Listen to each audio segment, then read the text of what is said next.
¿Cuánto se juega Andalucía en Europa? ¿Y cuánto se juegan los ciudadanos andaluces en estas elecciones europeas del próximo domingo 25 de mayo? ¿Debe Bruselas cambiar su política económica basada exclusivamente en el control estricto del déficit o debe relajar estas pretensiones austericidas? ¿Son conscientes las instituciones europeas del principal problema que tiene el viejo continente, el paro, la lucha contra el desempleo, el paro juvenil, del que tanto sufre Andalucía? ¿Son las vallas o las inhumanas concertinas la solución real al drama de la emigración clandestina que nace del hambre? En definitiva, ¿hay alternativas a estas políticas? ¿Otra Europa es posible? Y ya en clave política interna, ¿qué se juega el PSOE federal? ¿Y qué se juega el PSOE andaluz? ¿Y sus líderes? Pues a estas y otras preguntas responde esta noche en su primera entrevista en 8TV Andalucía precisamente una de las líderes socialistas, la secretaria general del PSOE andaluz y presidenta de la Junta de Andalucía. Con Susana Díaz, naturalmente con todos ustedes y por Andalucía, vamos esta noche y siempre a por todas.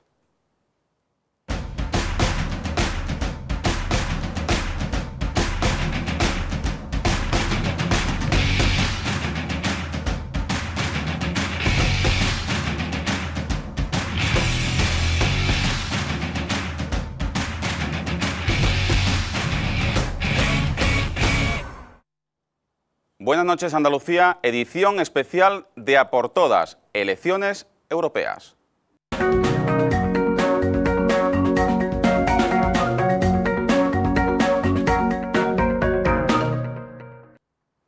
Susana Díaz, buenas noches. Buenas noches. Y muchísimas gracias por hacer un hueco en su apretada agenda para venir aquí a 8 Andalucía. Gracias por la invitación. Presidenta de la Junta de Andalucía, secretaria general de los socialistas andaluces, ¿cuánto se juega Andalucía en Europa? Muchísimo. Más de lo que los ciudadanos en estos momentos pueden imaginarse, porque por mucha voluntad que tenga un gobierno, y en este caso lo tiene el gobierno de Andalucía, de proteger la sanidad, la educación, de crear empleo, necesita la sensibilidad del gobierno de Europa. Y yo creo que el próximo domingo los ciudadanos tienen la oportunidad de cambiar el rumbo, de volver a aquel tren de la modernidad en el que nos subimos en el año 86 o seguir con el camino equivocado que tanto sufrimiento ha provocado en miles de familias en estos últimos años. Precisamente, haciéndome eco de esta reflexión, ¿cómo se le puede explicar a los andaluces que vayan a votar este próximo domingo si prácticamente casi todo lo que le llega de Bruselas en los últimos años les ha producido desencanto? Primero parece que Bruselas está lejos, y los que están lejos son aquellos que toman las decisiones en Bruselas. Están lejos de la gente, del drama de muchas familias, están lejos del sufrimiento de quienes no tienen un empleo y lo están buscando, de las familias que ven que sus jóvenes se tienen que ir fuera de su tierra porque no tienen oportunidades. Esos son los que están lejos, no Bruselas, sino los que están al frente. Y es verdad que en los últimos años uno relaciona Bruselas y recuerda esos hombres de negro que siempre que vienen con recortes y con decisiones que van directamente al corazón del drama que están sufriendo las familias. Pero yo creo que nosotros pertenecemos, usted y yo, a una generación distinta, que hemos viajado por Europa sin pasaporte, que hemos visto cómo en los letreros de los colegios, de los centros de salud que se inauguraban, siempre estaba ese letrero que decía esto se ha cofinanciado con Europa, o que teníamos compañeros que viajaban con becas Erasmus. Pues esa Europa de la modernidad que pretendía unir al norte y al sur y hacerlo más iguales es la que tenemos la oportunidad de recuperar el próximo domingo. O sea, otra Europa es posible, a su juicio. Es necesaria. ¿Y cómo cambiamos esas políticas? Votando.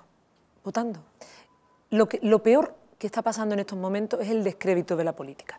Que el ciudadano piense que el voto no sirve y que la mejor manifestación del cabreo es quedándose en casa.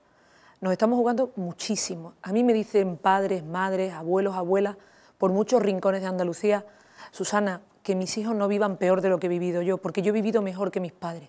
Pues estamos en un momento donde el futuro solo lo cambiamos votando. Y creo que el ciudadano, sobre todo la gente sencilla, trabajadora, que no tiene otro poder, que no tiene otra fuerza, no puede renunciar al poder de su voto y de tomar en las decisiones que considere oportuno el próximo domingo. Porque hay dos cuestiones clave. Una, si no estamos de acuerdo con el camino que ha tomado Europa estos años, que es el de los recortes, el de no invertir, el de no generar oportunidades, hay que votar. Y si tampoco estamos de acuerdo con lo que ha hecho la derecha en España en estos dos años y medio, que ha hecho muchísimas cosas y no queremos darle un cheque en blanco a Rajoy para el año y medio que queda, pues también es fundamental que votemos el próximo domingo. ¿Qué le preocupa a usted más? ¿El fantasma de la abstención, de una elevada abstención, o el populismo que está alimentando la ultraderecha en países de Centro Europa? Es que yo creo que ambas cosas están relacionadas. Es decir, creo que todo eso es fruto del descontento, del desencanto con la política. Es verdad que Europa ha fallado, más que Europa, quienes han dirigido Europa han fallado a los ciudadanos. La derecha europea le ha fallado a los ciudadanos. Y en un momento donde teníamos que haber percibido sensibilidad por parte de las instituciones europeas, haber cogido un camino distinto, el camino que ha cogido, por ejemplo, Obama, de invertir, crear empleo y generar oportunidad entre nuestros jóvenes, Europa ha decidido, o los que dirigen Europa, han decidido el camino de los recortes y del sufrimiento. Bueno, pues todo eso provoca euroscepticismo y es un caldo de cultivo perfecto para los populismos. Y al mismo tiempo el descontento provoca que la gente se quede en casa. Y cuando mayor es la abstención, pues esos partidos minoritarios ocupan un espacio mayor dentro del panorama electoral. ¿Por qué Bruselas no obliga a los países, a los Estados miembros, a cumplir algunas de sus directrices o algunos de sus acuerdos? Por ejemplo, le pongo una terna. El corredor del Mediterráneo, hay que ejecutarlo en todo su trazado y, sin embargo, España prima el Levante. Correcto. Las cláusulas suelo, hay que eliminarlas en España. Y el gobierno español, ni caso. Las concertinas, la Unión Europea dice que no hay que quitarlas y, sin embargo, el gobierno español las mantiene. Da la sensación de que Europa tan solo, o España tan solo, cumple las directrices europeas cuando son del cumplimiento estricto del déficit. Mire, yo tengo dos sensaciones distintas. Primero, tengo la sensación de que hay prepotencia en algunos líderes europeos, como es el caso de Merkel, y que el gobierno de España es sumiso para lo que le interesa y, en cambio, desobedece a aquello que piensa que no tiene ningún rédito electoral. Cuando hablamos de déficit, de deuda, de apretar el cinturón siempre a los mismos, en eso el gobierno de España, el señor Rajoy, es muy sumiso. Pero en cambio, cuando se dice en Europa, y a mí me lo ha dicho directamente el presidente de la Comisión, que el corredor Algeciras-Bobadilla es fundamental porque es estratégico no solo para el puerto de Algeciras, sino para toda la red de puertos de Andalucía, pues eso no lo cumple. Y como usted bien dice, no solo premia y prima el Levante, sino que asfixia a una comarca fundamental como la del Campo de Gibraltar. Y piense que nosotros tenemos enfrente la competencia en el puerto de Tánger Med, es decir, si la logística es cara, estamos abocando al puerto de Algeciras a una situación muy complicada. Hay dinero, pero tiene que tener voluntad política del gobierno de llevarlo a cabo. Me hablaba de las concertinas. Hombre, me resulta insensible y cruel que no entendamos que cuando hay ciudadanos que se juegan la vida porque están pasando hambre al otro lado de la verja, Europa tiene que mirar al sur y tiene que saber que hay que hacer políticas en destino para que esos ciudadanos, para que esos ciudadanos no se jueguen la vida. Y en el caso de que se la jueguen, pues tiene que haber una política humanitaria acorde con un continente moderno, civilizado como el nuestro. Otros elementos, pues yo creo que Europa debe de ser ese gran espacio común de convivencia que le diga a los gobiernos que tienen que proteger la sanidad, que tienen que proteger la educación, que cuando se quiera recortar derechos a las mujeres le diga, oiga, eso no se toca. Cuando se pretendan recortar en becas, diga, con la igualdad no se juega. Esa es la Europa que yo quiero. O sea, que hubiese objetivos de política social, por ejemplo.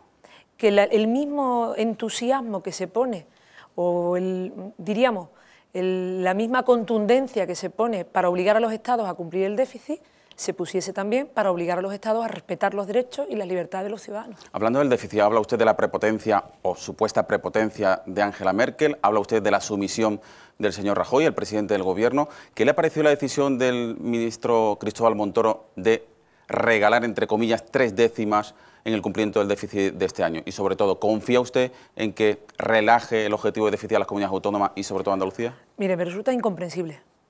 No puedo entenderlo. No puedo entender que cuando le hemos trasladado, sobre todo las que hemos cumplido, porque Andalucía ha cumplido con el objetivo de déficit, que no es justo el reparto, que en la conferencia de presidentes se acordó que el reparto tenía que contemplar que los gobiernos autonómicos estamos blindando la sanidad, la educación y los servicios sociales, ese reparto tenía que ser más justo. Y no solo no se revisa ese reparto, sino que se regala, entre comillas, a la Unión Europea.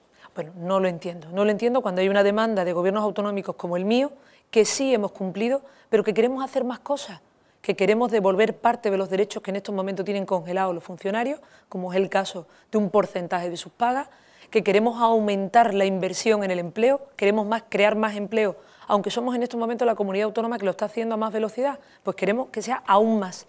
Y si podemos hacerlo, si ese margen lo tiene España y España no lo quiere, que deje a aquellos que queremos hacer las cosas de otra manera que la podamos hacer. Y en cualquier caso la veo un poco escéptica, ¿no? No, me veo enfadada. Me veo enfadada. No, digo, con que Molesta. España sea capaz, o sea, el gobierno español le dé esa prerrogativa a las comunidades autónomas ahora.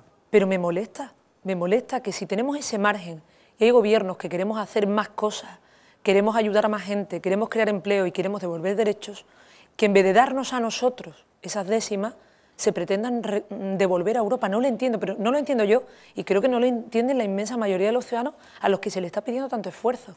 Y hay otra cosa que tampoco entiendo y que no voy a entender ahora ni voy a entender nunca, que el norte lo haya hecho todo bien y que el sur lo hayamos hecho todo mal.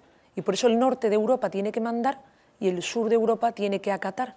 Esa no es la Europa en la que nosotros entramos en el año 86 y esa no es la Europa que yo sueño para las generaciones que vienen detrás de nosotros. A su juicio, ¿qué debe hacer Europa? ¿Qué debe hacer Bruselas, las instituciones comunitarias para erradicar el paro que azota sobre todo a los países del sur de Europa y también Andalucía? Porque con 2.000 millones para empleo juvenil, cuando se han destinado, por ejemplo, 40.000 solo para el rescate bancario en España, estamos hablando de una cifra casi irrisoria, ¿no? Correcto. Invertir, generar oportunidades. Yo le pedí el otro día al que espero sea el próximo presidente de la Comisión, que a mí me tiene que ayudar a que los jóvenes que se han tenido que ir de Andalucía, que yo espero poder controlar eso y que el plan de empleo joven que hemos puesto sobre la mesa evite que se tengan que seguir marchando, porque esos jóvenes que se han tenido que ir fuera de sus casas, lejos de su familia, vuelvan a sus países, porque nosotros hemos invertido muchísimo en esos jóvenes. La Junta de Andalucía ha invertido en educación pública muchísimo dinero y las familias también. Niños y niñas que con becas, incluso sus padres han tenido que pasar sacrificios para que estudiaran y hoy son mano de obra barata en los países del norte de Europa. Entonces Europa tiene que invertir y tiene que invertir en el sur y tiene que generar oportunidades. A mí 6.000 millones me parece poco y sobre todo si un gobierno pretende hacer trampas como el nuestro y dedicar parte de ese dinero a una reforma educativa injusta y que rompe la igualdad de oportunidades. Creo que esos 21.000 millones que estamos exigiendo sería lo natural y lo necesario. Y si queremos que Europa sea una Europa en la que todos los ciudadanos tengan igualdad y tengan oportunidades, tienen que tener empleo. No puede haber una Europa a dos velocidades, donde haya países muy ricos y donde haya países que estén condenados a salarios bajos, a una tasa de desempleo muy elevada y a que sus jóvenes, a su capital humano, tenga que estar abocado al exilio económico. Yo esa no es la Europa que quiero. ¿Cómo explicarle a los empresarios andaluces, a los emprendedores andaluces, a las familias de nuestra tierra, que el Banco Central Europeo presta el dinero al 0,25%, que, por ejemplo, los bancos lo prestan en Alemania al 3% y aquí prestan poco, pero lo poco que prestan al 8 o al 9%, cuando el precio del dinero está al 0,25%? ¿Qué se puede hacer para eso? Bueno, el otro día decía el señor Cañete, que las condiciones eran maravillosas. En ese mundo feliz en el que se mueve la derecha, decían que las condiciones eran maravillosas. Es sangrante que un país se haya entrampado como el nuestro para salvar al sistema financiero y que en estos momentos no llegue el crédito a la familia, no llegue a las pymes, no llegue a los autónomos, que a mí me lo reivindican por todos los rincones de Andalucía, porque quieren que sus empresas ganen tamaño, sean capaces de abrir nuevos mercados y sobre todo crear empleo, y no pueden. Y como usted dice, es injusto también que estén haciendo dinero con el dinero. Así que todos nos hipotequemos, todos nos entrampemos para salvar el sistema financiero y que de nuevo vuelvan a ganar dinero con aquello que es de todos los españoles. Me ha mentado usted al señor Cañete, luego vamos a hablar del candidato, el cabeza de cartel del Partido Popular, pero antes le quiero preguntar, por cerrar el capítulo económico, ¿deberá Bruselas revisar las ayudas a Andalucía en 2016, toda vez que ahora ha perdido parte de esas ayudas, un porcentaje importante como comunidad de transición? Sin embargo, se da el contrasentido de que Andalucía, por la crisis, por la maldita crisis económica, vuelve a variables de transición. ¿En 2016 será posible revisar esos parámetros para recuperar parte de esas ayudas? Bueno, tendrá que ser necesario. Europa tendrá que entender que no puede haber regiones que tengan una tasa de desempleo superior al 30 o en torno al 35%. Esa es una realidad. Y el marco europeo 2015-2020 es una oportunidad para hacerlo. Y yo espero que exista esa sensibilidad. Cuando hablo de la Europa de las personas, hablo de eso, de que tiene que tener la sensibilidad de saber que en un momento determinado hay situaciones de emergencia y para mí el desempleo es una situación de emergencia. Cuando se está por encima del 30% del paro, no se le puede exigir a las comunidades autónomas solo el cumplimiento del objetivo de déficit. Se les tiene que estimular y ayudar para que creen empleo, porque sería injusto. Si ¿cómo se nos va a pedir? Y lo estamos haciendo, aunque no lo compartamos, que cumplamos el objetivo de déficit y no se nos ayude en la inversión para crear empleo. Eso es insolidario, injusto y cruel, y yo espero que los nuevos dirigentes de la Unión Europea que salgan a partir del próximo domingo tengan esa sensibilidad con la Europa del Sur. Y si no es así, nos estaremos equivocando de camino. estaremos yendo a un camino de difícil retorno y que hará que Europa se siga alejando de los ciudadanos y que esos populismos a los que usted antes me hacía referencia sigan creciendo y sigan haciendo daño a un proyecto común que nació con la idea de la igualdad y de acercar los pueblos del norte y del sur. Hay dos colectivos que han sufrido una desazón grande en los últimos meses y me gustaría que usted se dirigiera expresamente a ellos.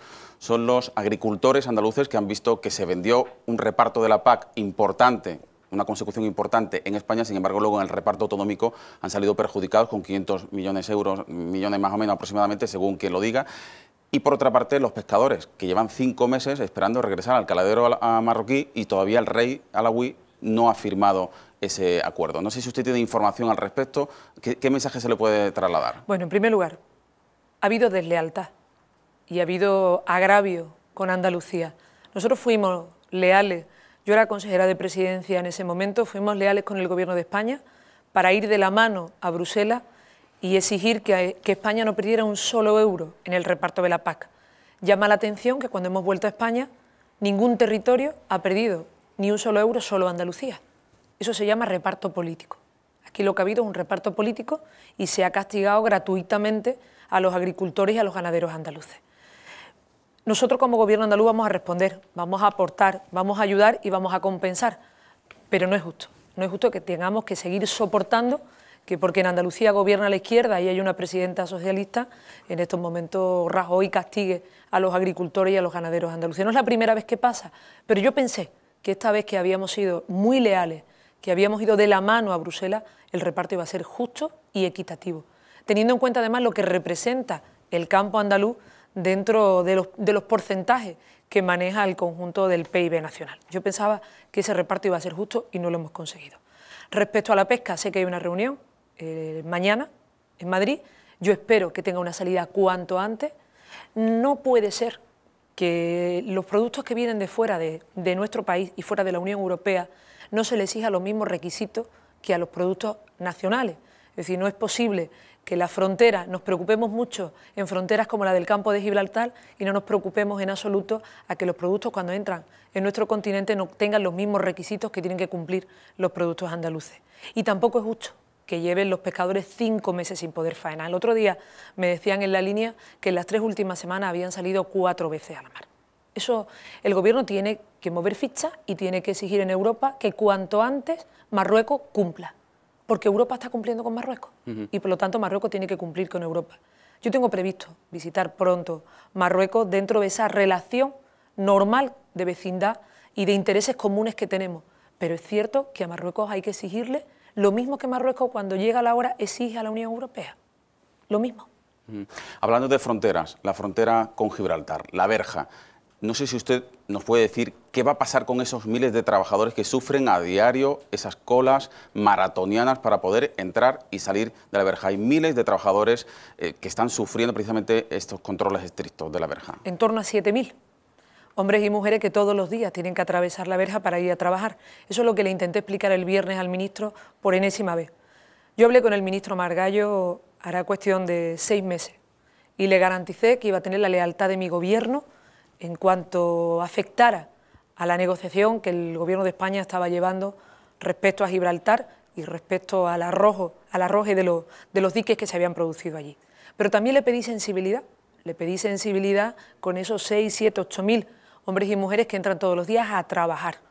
El viernes le expliqué que seguían siendo inhumanas las colas que se estaban produciendo, que no se podía exigir a los trabajadores de la línea que entran, fundamentalmente de la línea, que entran al otro lado de la verja, que entren andando. No me puede decir el ministro que se puede entrar a trabajar en Gibraltar. Quien conoce Gibraltar sabe perfectamente que esos trabajadores no pueden entrar andando, que el horario, la regulación del horario está siendo insuficiente.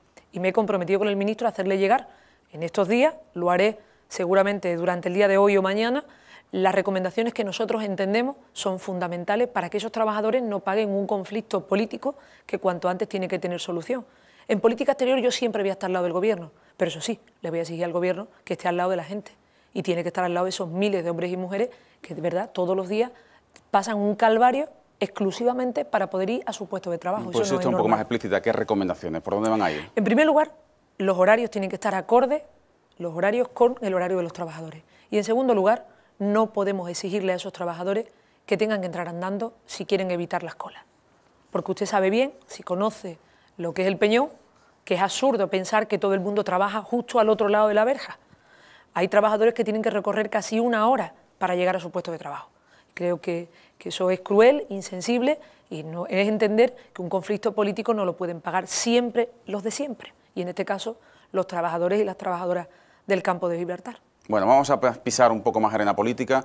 Señora Díaz, presidenta de la Junta de Andalucía, secretaria general del PSOE andaluz, ¿cuánto se juega el PSOE federal en estas elecciones y cuánto se juega el PSOE andaluz? Y sobre todo, después de 3 elecciones en las que ha ganado el PP en Andalucía, ¿creen ustedes que van a invertir la tendencia? Bueno, los socialistas andaluces tenemos ganas de ganar y lo estamos demostrando con la intensidad con la que estamos viviendo esta campaña. Y yo siento en los ciudadanos un clima distinto al que viví en esas 3 elecciones a las que usted hace referencia. Han sido 5 años difíciles. Nosotros entendemos que el PSOE andaluz no nos pertenece, es el partido de los andaluces y el que ha permitido muchos cambios. Y cuando los ciudadanos se han cabreado con nosotros y nos han retirado el apoyo, eso ha sido doloroso. Yo confío que el próximo domingo no se lo esté jugando solo el PSOE, se lo están jugando los andaluces y sean capaces, aquellos que todavía pueden estar enfadados, que lo comprendo, porque la situación es difícil, dejar ese enfado a un lado y acudir a la urna porque nos estamos jugando, como le decía, el futuro de muchas generaciones. ¿Pero cambiarán muchas cosas en el PSOE federal si el PSOE no remonta el vuelo? ¿Precipitará las primarias? Yo espero tener esa confianza. Es decir, yo espero que en Andalucía, que es mi responsabilidad, como usted comprenderá, volvamos a tener la confianza mayoritaria de los ciudadanos. Tenemos ganas de ganar porque sabemos que Andalucía necesita que haya una mayoría de izquierda en Bruselas. Y yo tengo que decirle que lo que siento en la calle es ese cariño y ese apoyo. También reivindicaciones que escucho todas en muchos actos del Partido Socialista incluso, pero tenemos esas ganas de ganar. Y si algo nos diferencia a la derecha y la izquierda es que nosotros tenemos ganas de ganar. Y el PP quiere que la gente no se entere de que hay elecciones y tiene miedo a perder. Y yo siempre creo que la ilusión le gana al miedo. ¿Pero el adelanto de las elecciones autonómicas depende del resultado de estas elecciones europeas o no está en su agenda? En absoluto. Si yo hubiese tenido cálculos electorales a la hora de poner, o tácticas a la hora de poner las elecciones autonómicas, lo habría hecho ya, lo habría hecho en un momento donde el resto de partidos ni siquiera han tenido nombrado el candidato, pero no estaba pensando en qué me venía bien a mí, ni en qué le venía bien a Andalucía. Yo estaba pensando en la recuperación, porque pienso que la recuperación no tiene que ser como la está planteando Rajoy. Yo creo que la recuperación tiene que ser que la sientan las familias en Andalucía, que se cree empleo. Y en estos meses estoy sintiendo el apoyo de las grandes empresas que vienen a Andalucía y que invierten, que apuestan por Andalucía, que empresas como Acerinox se trasladan ya a su domicilio social al campo de Gibraltar, que de Olio, que acaba de salir de un proceso difícil y complicado, apuesta por Andalucía. Yo eso no lo voy a interrumpir porque haya encuestas que me digan, en este momento, presidenta, le viene mejor porque tiene 1 o 2 puntos más o porque no tiene adversario. Yo estoy pensando en Andalucía y sé que al final, si las cosas funcionan bien, será mi éxito. Y si funcionan mal, pues los ciudadanos eso también me lo pasarán en la urna. Susana Díaz, vamos a hacer una pausa obligada para la publicidad. Volvemos en tan solo unos minutos, aquí, en 8 Andalucía.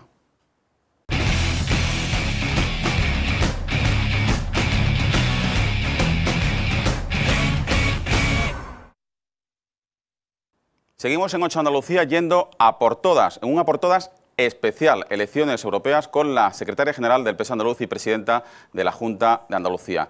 Susana Díaz, a quienes piensan que votar al PP y al PSOE en estas elecciones europeas es lo mismo, ¿qué les diría? Que nunca fuimos lo mismo, ni siquiera parecidos. El PSOE y el PP ni siquiera se parecen. Y no fuimos lo mismo cuando gobernó Suárez, ni fuimos iguales cuando gobernó Felipe González, ni cuando gobernó Zapatero. Si usted piensa por un minuto que en los grandes momentos de este país, el Partido Popular nunca está al lado de los ciudadanos. A Suárez no le apoyaron cuando apostó por la descentralización en la Constitución, tampoco le apoyó la derecha en la ley del divorcio, no apoyaron a Felipe González cuando puso sobre la mesa una reforma fiscal interesante para hacerla más justa y más igualitaria, ni cuando apostó por las prestaciones no contributivas, ni por la educación con becas igualitarias, ni por la sanidad universal. A Zapatero tampoco lo ayudaron, ni lo apoyaron en el matrimonio entre personas del mismo sexo, ni en la revisión del aborto, ni en el 85, ni después. Entonces nunca hemos sido ni iguales ni parecidos, porque yo creo que la derecha nunca va a estar ni con la cohesión y la solidaridad dentro o fuera de nuestras fronteras, ni con la ampliación de libertades. Sería importante que en un momento difícil como este fuéramos capaces de encontrar pactos de Estado que regeneraran la política y que ayudaran a tener un proyecto de país para los próximos 30 años, pero insisto, creo que es complicado porque no veo al Gobierno de España en esa posición. Hablando de Felipe González, al que usted ha mencionado, luego ha rectificado, ha dicho que fue una frase inoportuna, pero ¿cuánto daño le ha hecho al PSOE Felipe González afirmando que saludaría a un gobierno de concentración en un futuro? Bueno, yo no entendí que lo dijera en esos términos. Yo entendí que siempre hay que poner los intereses de España por encima de los intereses de los partidos políticos y que cuando es necesario hay que llegar a pactos de Estado. Fueron capaces otra generación de llegar en el año 78 y por eso tuvimos una Constitución que nos ha traído hasta aquí y que ahora hay que volver a ser capaces de ponerse de acuerdo en esos pactos de Estado. ¿Gobernar juntos? Yo creo que no es posible gobernar con esta derecha a la que no nos parecemos y además que hace tantísimo daño y causa tanto sufrimiento en la gente, porque no compartimos las cosas básicas, si no compartimos el modelo de sanidad, no compartimos la educación, la atención a nuestros mayores. Es decir, entiendo que el camino que lleva la derecha y el que lleva la izquierda en este país y en Europa son distintos y eso hace muy complicado que podamos gobernar juntos. Yo no lo veo. Sí creo que es necesario pactos de Estado en este país y que los partidos tienen que estar a la altura y para eso hace falta la generosidad que reivindicaba Felipe González. Y si me permite una cosa, me llama la atención que los que indecentemente persiguieron y de qué manera a un grandísimo presidente como Felipe González ahora quieran manipular sus palabras. No, incluso quieren contar con él para grandes acuerdos de sanidad, en definitiva como referente, ¿no? Quizás porque no lo tienen, quizás porque no son capaces de encontrar en sus filas gente que ponga los intereses de España por encima de los intereses partidarios. Por cierto, ¿qué le ha parecido esa propuesta de Feijóo, que quiere que Felipe González sea un poco el gurú del gran pacto sanitario en España? Bueno, llamativo, no sé si es fruto del nerviosismo electoral de la derecha o si de verdad está convencido de eso. Lo primero que tiene que decirle es a las comunidades autónomas como Madrid o como Castilla-La Mancha, que son de su partido, que la sanidad ni se vende ni se compra, que los hospitales no se privatizan, que la universalidad de la sanidad no se puede poner en cuestión, que no podemos dejar que inmigrantes mueran a las puertas de los hospitales porque no tengan asistencia. Si eso también lo dice Feijóo, entonces yo creeré que esa alusión al presidente González es algo más que un gesto de cara a la galería en una campaña electoral. ¿Vio usted el debate entre Arias Cañete y Elena Valenciano? Sí. Y le hablo del debate. ¿Qué sacó en claro? Bueno, pues que a Cañete le falta humildad para reconocer que perdió ese debate. Yo creo que cuando uno va desde la soberbia y piensa que es superior al otro, no creo que esto haya sido un lapsus. Yo creo que él se consideraba superior porque además fueron muchas las intervenciones durante los días previos en los que ponían en cuestión la capacidad de la dirigente socialista por el hecho de ser mujer. Cuando alguien va desde la soberbia a un debate, pues se encuentra con estas cosas. Y en ese debate quedó en evidencia que no solo lo ganó Elena, sino que lo ganó la izquierda, la sensibilidad, el poner en valor esa otra Europa que necesitamos y que creo que los ciudadanos reclaman. Cañete tuvo el mal perder. El mal perder es no tener la humildad de reconocer que perdió y además le ha faltado la sensibilidad de pedir perdón a las mujeres por insultarnos de esa manera. Nos insultó la figura de Elena Valenciano, pero puso en evidencia un machismo claro y nítido que impera dentro del Partido Popular. Eso en cuanto a Arias Cañete, pero ¿no le preocupa también la sordina, el silencio, no solo de Mariano Rajoy y de los hombres del PP, sino de las propias mujeres del Partido Popular, que no han dicho ni mu ante esa frase? Es que yo creo que en el Partido Popular el machismo es real, es que estoy convencida de eso. Es que no es la primera vez. ¿Dónde estuvieron las mujeres del Partido Popular levantando la voz para decirle a Gallardón que un psicólogo no puede entrar a valorar la situación de una mujer embarazada? ¿O dónde estaban cuando dijo Rajoy lo de los hijos de buena estirpe? Yo, como soy hija de un trabajador y nieta de otro, eso de la buena estirpe, pues no lo conozco, la verdad. Entonces creo que eso no ha sido un lapsus, eso impera dentro del Partido Popular. Y estamos ante un problema de desigualdad clara, del entender que por el hecho de ser hombre se es superior a las mujeres. Y creo que eso tenemos que tomar nota todos, porque parte de lo que está pasando en este país, muchas de las situaciones que nos estamos viendo abocados en estos momentos es porque el PP se ha quitado la careta. Y si hace unos años no se atrevía a desmontar o a defender a las claras aquello en lo que creían, pues en estos momentos con la excusa de la crisis están dispuestos a llevarse por delante cuantos derechos entiendan y libertades que no comparten.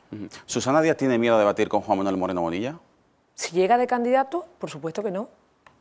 En estas elecciones dice el señor Moreno Bonilla que usted no debate con él porque le tiene miedo. Bueno, Mire, que él piense lo que quiera. A mí me llama la atención todo esto. Me llama la atención que el Partido Popular no quiso debatir las autonómicas. Y ahora, en cambio, porque tiene un problema de conocimiento, pues haya centrado su campaña en eso. No tenga duda que si el señor Moreno Bonilla llega de candidato a las elecciones autonómicas, yo debatiré con él o con el que llegue. ¿Usted cree, como dijo en la última sesión de control del Gobierno, que el PP no le va a encontrar ni en el fango ni en la basura? ¿Usted cree que con este debate que intenta provocar, auspiciar el líder del PP, precisamente buscan acorralarla con la corrupción? Es su problema. Si yo voy a ser implacable contra la corrupción, esté donde esté y se llame como se llame. Lo estoy haciendo desde el principio, he reconocido errores, estoy poniendo los controles necesarios para lo que ya sabemos que ha pasado no vuelva a ocurrir. Es mi compromiso con los ciudadanos, sé que es lo que quieren de su presidenta y es lo que voy a hacer. Estén en mis filas o estén en las filas del adversario. Lo que no voy a utilizar nunca la corrupción es contra nadie, sino que voy a ir yo contra la corrupción. A raíz de eso, si el Partido Popular quiere ayudarme, que me ayude. Si no, pues que no me ponga piedras en el camino. Ya está, yo no le voy a pedir más. Hasta ahora no he encontrado la ayuda. No he encontrado la ayuda ni en la lucha contra la corrupción, ni en los pactos que le ofrecí el 22 de enero al Partido Popular, ni cuando he tenido que pedir en el Gobierno de España que apoyen a Andalucía como están apoyando a otros territorios, en algo tan sensible como el empleo, en algo que va a la sensibilidad de las personas como es la ley de dependencia, que están dejando caer. No me han ayudado. Si no me quieren ayudar, por lo menos que no me estorben. ¿Cuánto cree usted que va a castigar la ciudadanía al Partido Socialista Andaluz por el escándalo de los ERES? Bueno, yo creo que nos pasó factura. Nos pasó factura. Esos tres... ¿Pero usted cree que la ciudadanía ya ha pasado página? Bueno, saben que nosotros hemos hecho lo que teníamos que hacer. Que hemos puesto controles, que se están depurando responsabilidades, que estamos colaborando con la justicia y que sobre todo estoy poniendo los medios para que esto no vuelva a ocurrir. Ahora, que nos pasó factura es evidente. Nosotros no ganamos las últimas elecciones. Usted mismo ha dicho al principio, son 3 elecciones consecutivas que no ganamos, en las que muchos ciudadanos nos retiraron la confianza y yo espero que volvamos a tener la confianza mayoritaria de la gente. Cuando uno se equivoca en política hay que reconocerlo. Y si tiene que pedir perdón, también. Y lo más importante, si ya sabes que te has equivocado, pon los medios para que no vuelva a pasar. Y sobre los supuestos desvíos en los presupuestos, en los fondos de formación, no sé si la Junta cree conocer el alcance real, la dimensión real de las denuncias que se están investigando. Mire, nosotros vamos a hacer lo que tenemos que hacer. Que a todo el que haya defraudado a la Administración, lógicamente se le va a perseguir hasta que devuelva hasta el último céntimo. Y en caso de que además haya algún ilícito, pues tendrá que intervenir la justicia. Eso es lo que vamos a hacer. Lo que yo sí pido es respeto, ¿eh? Respeto a Andalucía, el mismo respeto que tienen a otras comunidades autónomas. Porque si en Andalucía ha pasado lo mismo que en Madrid, no se puede atacar a Andalucía y manchar el nombre de Andalucía gratuitamente. Nosotros vamos a hacer lo que tengamos que hacer y vamos a recuperar hasta el último céntimo. Y estamos poniendo todos los medios necesarios. Pero sí voy a pedir ese respeto con esta tierra que tienen ellos cuando gobiernan, en el caso de la Comunidad de Madrid. ¿Le ha sorprendido la inhibición de la jueza contra el alcalde de Tomares, José Luis Sanz, quien pudo ser, y durante mucho tiempo se postuló como el líder del PP andaluz, quien pudo ser presidente del PP andaluz, que va a ser investigado por el Supremo? Mire, yo creo en la coherencia. Y la coherencia es hacer, en el caso de tu partido, lo mismo que con los demás. Si yo no comento nunca los autos, ni cuando son favorables ni desfavorables, tampoco voy a comentar, en torno a mi gobierno no lo voy a hacer con el Partido Popular. Lo que no sé qué van a hacer aquellos que les encanta comentar los autos, eso no lo sé. Si yo sí voy a mantener la misma línea. No voy a comentar el auto, en este caso, que afecta al alcalde de Tomares, como no he comentado ninguno en el tiempo que he estado al frente del gobierno andaluz. ¿Usted cree que José Luis Sanz debería dimitir como alcalde? Pues no conozco el auto todavía, no conozco lo que ha salido en los medios de comunicación y entiendo que, bueno, vamos a ver también qué dice su partido, ¿no? Su partido suele comentar con bastante frecuencia los autos y pide con mucha ligereza siempre responsabilidades. Bueno, vamos a esperar qué explicación nos da. Usted, evidentemente... Yo no voy a entrar a comentar los autos. Recurre al manual de no comentar los autos, pero sí, no le voy a pedir que me comente los últimos autos de Alaya, pero no sé si tiene alguna opinión al respecto sobre el enfrentamiento, la guerra ya a pecho descubierto entre la Fiscalía Anticorrupción y la jueza instructora de una macrocausa dilatada en el tiempo. Mire, no es un manual, es mi coherencia, es lo que yo creo, es lo que creo que tengo que hacer. Yo creo en la separación de poderes, porque creo en el Estado de Derecho. Y como creo en la separación de poderes, la aplico y la practico. Y creo que mi obligación es no comentar los autos. ¿Qué es lo único que le pido a la justicia? Y se lo pedí esta mañana en el 25 aniversario del Tribunal Superior de Justicia de Andalucía. Que la justicia sea justa, y para ser justa tiene que ser rápida, tiene que haber celeridad.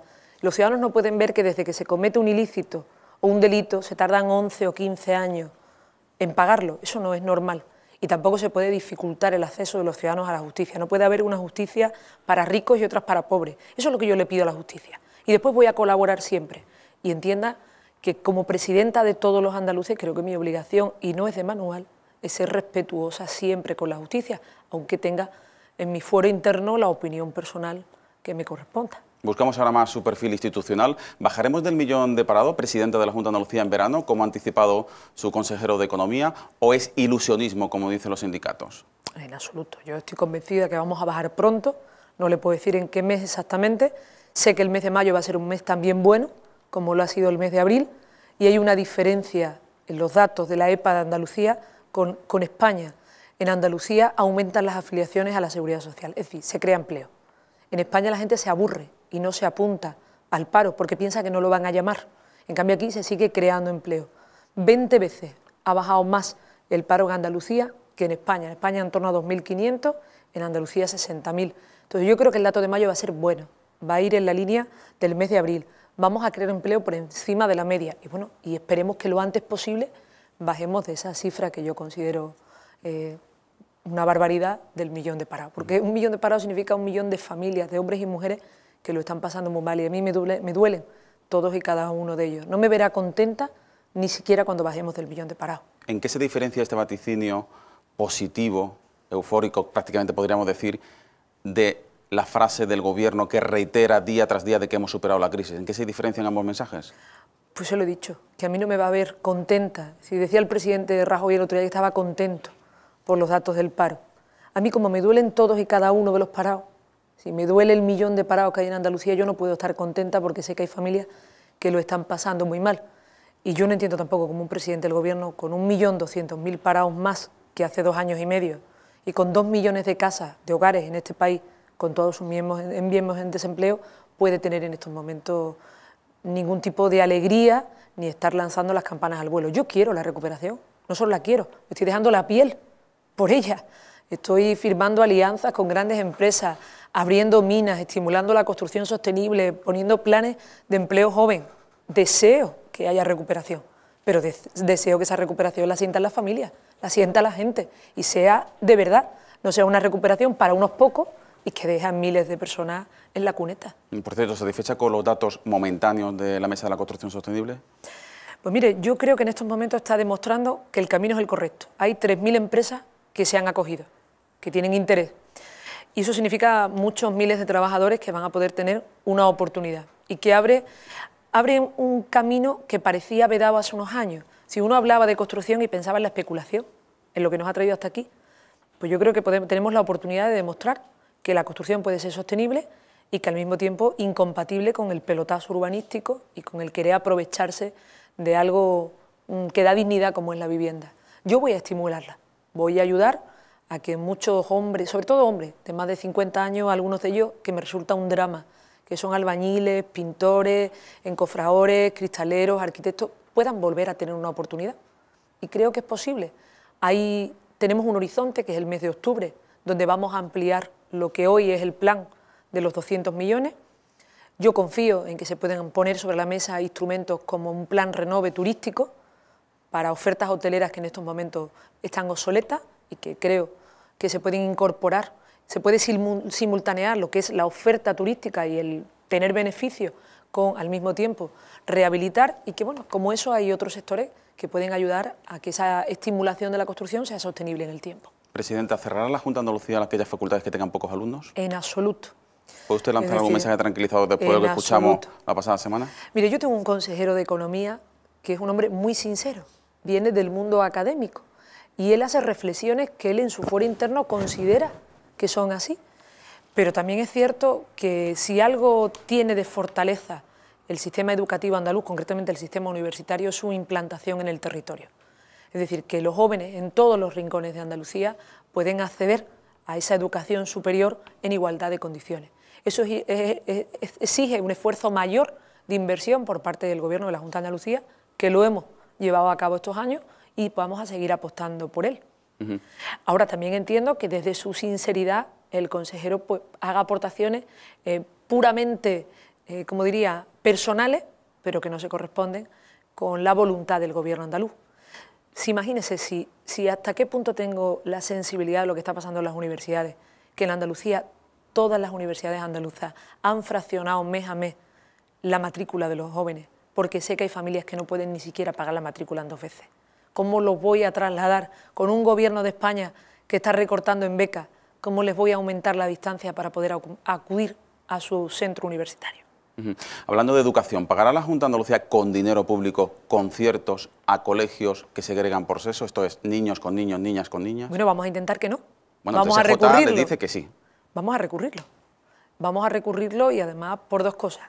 En primer lugar, porque nuestro Estatuto de Autonomía y nuestra Constitución contempla que no se discrimine por razón de sexo. Y en segundo lugar, porque hay una sentencia del Tribunal Supremo que avala a Cantabria y a Andalucía en esa reivindicación que hacemos de que con dinero público no tengamos que soportar o sostener a aquellos que quieren esa educación diferenciada, que yo respeto profundamente, pero que entiendo que la igualdad empieza por la educación y la igualdad en la educación es incompatible con segregar por sexos. Lleva usted 8 meses como presidenta de la Junta de Andalucía, casi 9, creo que es el 7, ¿no? El día 7 tomó usted posesión, de septiembre. Estos 8 meses, casi 9, ¿qué le han enseñado? ¿Qué me diría que ha sido lo mejor y lo peor? Bueno, lo mejor, empiezo por ahí, que siempre se empieza por lo negativo. Yo voy a empezar por lo positivo, porque mira al futuro con ojos positivos. Lo mejor es el cariño de la gente. El cariño en un momento difícil y complicado, donde la política no está bien vista y donde los partidos y los políticos no se encuentran en el ranking de la buena imagen. Yo he sentido cariño en la calle. Y la gente me anima y me dice, échale fuerza, presidenta, échale valor, estamos contigo, y eso se agradece. Lo peor, el sufrimiento de la familia, el paro, el encontrarme a abuelos y abuelas que me dicen que con su pensión están sacando adelante a hijos y a hijas que pagan la luz, pagan el agua, pagan lo que necesitan, lo básico, y el resto se lo dan a los hijos para que saquen adelante, o que recogen en su casa hijos que han perdido la vivienda. Eso es lo peor que me encuentro. Y que pese a eso, que es un drama, te dicen que ellos ya han llegado a una etapa de su vida que no te piden nada para ellos, sino que quieren oportunidades y que les ayude a crear empleo para que tengan presente y futuro esos hijos y esos nietos. ¿La pérdida de privacidad personal, de intimidad, merece la pena? Si estás comprometido con lo público, sí. Si te acompaña además tu familia, también. Y yo estoy comprometida con lo público. Yo sé que es un momento difícil, yo sé que es un momento muy complicado. Creo que hubo otros momentos más difíciles que esto. Cuando veo a mis compañeros veteranos del PSOE que no tenían libertad para defender aquello en lo que creían, digo, lo mío es complicado, pero difícil era aquello. Entonces, es complicado y hay momentos en los que no se lleva bien, pero, insisto, creo que la fuerza que estoy sintiendo en los rincones de Andalucía, que estoy haciendo muchos kilómetros, por eso esos 8 meses a la derecha le ha parecido una eternidad, a mí me compensan. Y si esto sale bien, si las cosas en Andalucía funcionan, si esto va mejor, pues yo sentiré que ese será mi éxito. ¿Se ha repuesto ya el disgusto del Betis? Hasta que no suba a primera será complicado. Bueno, ha sido un año difícil, ¿no? Yo creo que el club lo ha pasado mal y esperemos que vuelva cuanto antes. Supongo que satisfecha con el Sevilla, ¿no? Sí, además ellos saben... insultantes en... Ha sido una buena noticia para Andalucía. Ha sido una buena noticia para el deporte andaluz. Yo he visto la alegría también en los sevillistas. Soy la presidenta de todos y de todas. ¿Y sabe algo? Que yo creo que quienes me conocen incluso dirían, pero es cierto, yo sufrí en Turín, lo sabe el presidente del Sevilla, yo sufrí en Turín y llegó un momento que parecía que los españoles que estábamos allí, que éramos menos que los portugueses, estábamos empujando a Beto. Que entiendan ese mensaje los béticos, ¿eh? Que usted sufrió en Pues Turín. Yo creo que sí, que lo van a entender porque saben que es una buena noticia para Andalucía y para el deporte.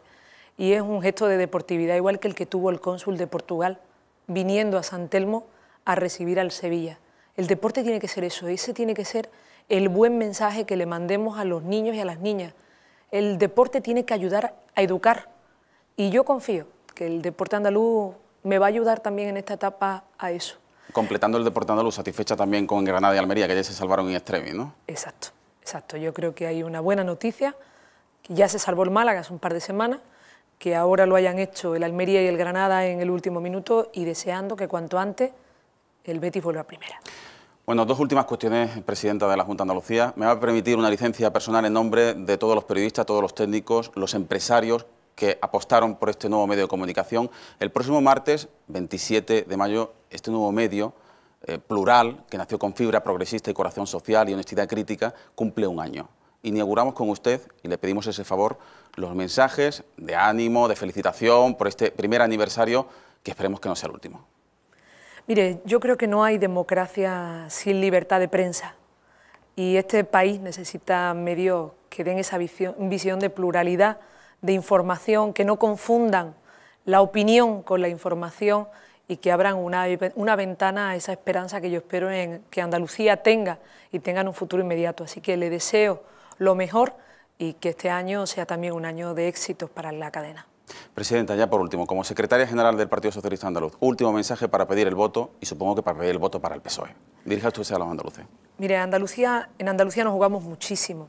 Los andaluces nos jugamos en Europa más de lo que podemos imaginar y necesitamos una Europa que mire a nuestra tierra, que apoye a nuestros agricultores, a nuestros ganaderos, a nuestros jóvenes, que ayude al gobierno andaluz, que me ayude como presidenta a que no se tengan que marchar más jóvenes porque no tengan oportunidades, que ayude al gobierno andaluz en reivindicar lo que es justo, lo que es de justicia para Andalucía.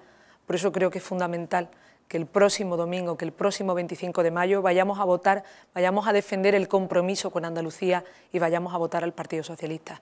Espero que lo que salga el próximo domingo sea un camino distinto, radicalmente distinto, que el que la derecha nos ha traído hasta aquí. Susana Díaz, muchas gracias, buenas noches. Gracias a vosotros. 8.